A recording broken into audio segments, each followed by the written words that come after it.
Tomorrow is a big day for abortion rights in the United States Senate. I told you last week that on May 11th, tomorrow, the Senate would take up a vote to codify Roe versus Wade. The fact is, that vote is largely symbolic, as Senate Democrats do not have the required 60 votes needed to pass it.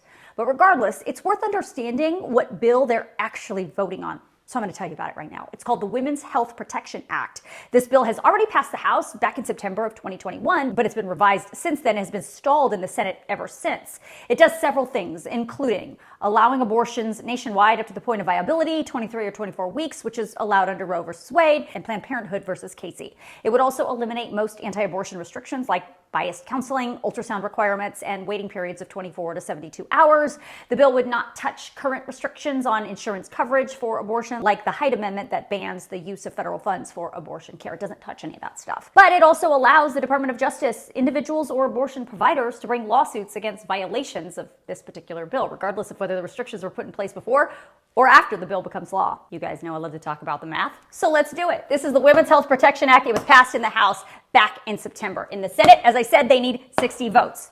They don't have 60 votes, but they do have two Republicans, Senators Lisa Murkowski and Susan Collins, who do support abortion rights.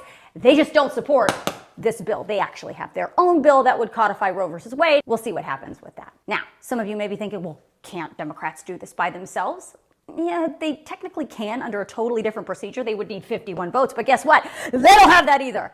You know why? Because at least one Democrat, Senator Joe Manchin from West Virginia, has so far voted with Republicans on abortion bills. He's anti-abortion. Now, today, Senator Manchin did say, after a meeting with the Democrat and Independent caucus, that something may change tomorrow, but regardless, under the procedure they're dealing with tomorrow, they need 60 votes, and they don't have them.